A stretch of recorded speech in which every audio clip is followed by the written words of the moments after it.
नमस्कार मंडळी, मी अनिता तुमचं खूप सारं स्वागत करते। तर आजच्या व्हिडिओमध्ये मी तुम्हाला खासकर महिलांनी आपण श्रावण महिन्यामध्ये अशी कोणती कामे आहेत की ती करू नयेत आणि अशी कोणती कामे आहेत की ती आपण अवश्य करावे। बघा, श्रावण महिन्यातील आता एक आठवडा तर होऊनच गेलेला आहे, परंतु जर राहिलेल्या पूर्ण संपूर्ण महिन्यामध्ये आपण जर ही कामे केलीत तर आपल्याला त्याचं खूप पटीने त्याचं फळ मिळतं। आणि अशी कोणती कामे आहेत की ती आपण अजिबात करू नयेत याबद्दलची माहिती जाणून घेणार आहोत। बघा, श्रावण महिन्यात अशी कोणती कामे आहेत की ती केल्याने भगवान शिव आणि माता पार्वतीचा आशीर्वाद आपल्याला मिळतो। भगवान शिव आणि माता पार्वतीचे अखंड सौभाग्य आपल्याला प्राप्त होते। चला तर मग जाणून घेऊयात की अशी कोणती कामे आहेत। तर व्हिडिओमध्ये पुढे जाण्यापूर्वी जर तुम्हाला ही माहिती उपयुक्त वाटली तर व्हिडिओला लाईक करा आणि तुमच्या मित्रमैत्रिणींमध्ये हा व्हिडिओ शेअर करा। अजूनपर्यंत तुम्ही चॅनलला सबस्क्राईब केलं नसेल तर जरूर सबस्क्राईब करा आणि व्हिडिओ पाहत असताना कमेंटमध्ये लिहा जय माता दी। तर मंडळी, महादेवाच्या पूजेसाठी शिवभक्तांना कोणत्याही विशेष दिवसाची गरज नसते। मात्र श्रावण महिन्याबाबत धर्मग्रंथामध्ये श्रावण महिना भगवान शिवाला अतिशय प्रिय असल्याचे सांगण्यात आलेले आहे।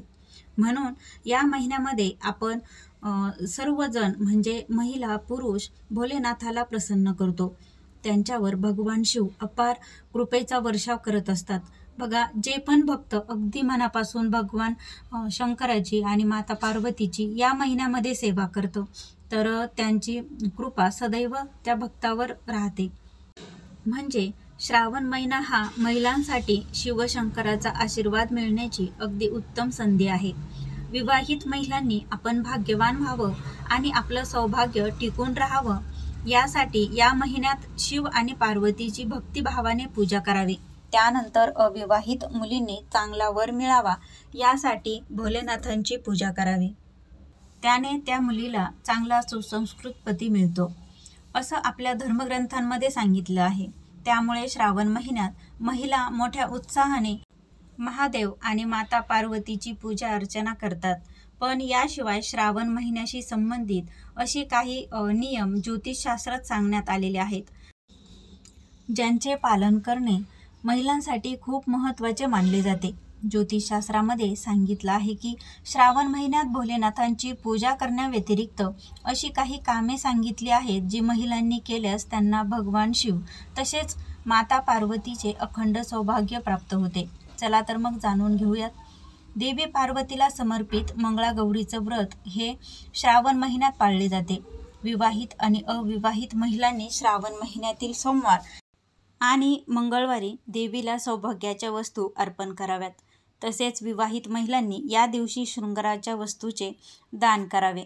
ज्योतिषशास्त्रानुसार असं केल्याने अखंड सौभाग्य प्राप्ती होते। त्यानंतर आपल्या धर्मग्रंथात केलेल्या वर्णनानुसार भगवान शिव हे प्रसन्न मुद्रेत असतात।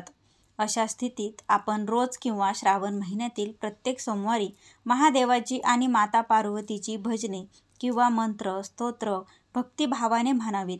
त्यामुळे कुटुंबामध्ये सुखशांती नांदते।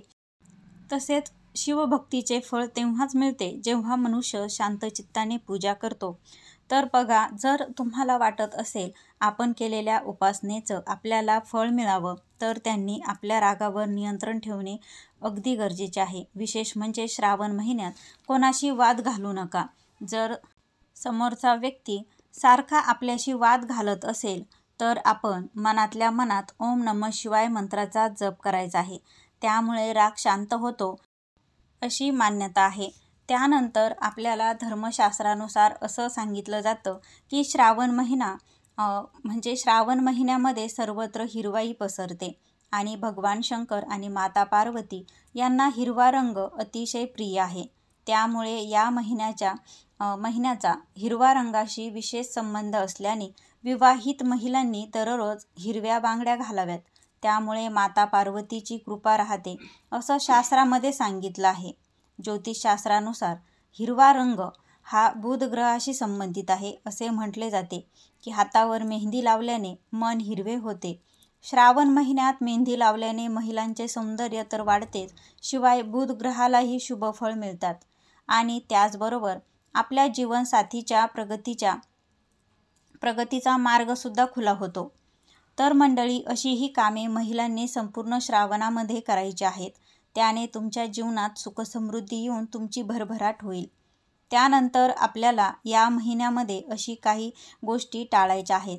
त्यामध्ये या दिवशी तामसिक पदार्थांचे सेवन करणे टाळावे. त्यानंतर आपल्याला कोणाचाही अपमान करायचा नाही आहे. तर त्यानंतर श्रावण सोमवारी भक्तिभावाने देवाचं नामस्मरण करत भक्तिभावाने व्रत पाळायचं आहे. त्यानंतर महादेवाच्या पूजेसाठी बेलाचे पान, धोत्र्याचे पांढरे फूल, फळ आणि दूध, दही, भस्म या गोष्टींचा आपल्याला आपल्या पूजेमध्ये अवश्य त्याचा समावेश करायचा आहे. तर या सर्व गोष्टी महादेवांना अतिशय प्रिय आहेत.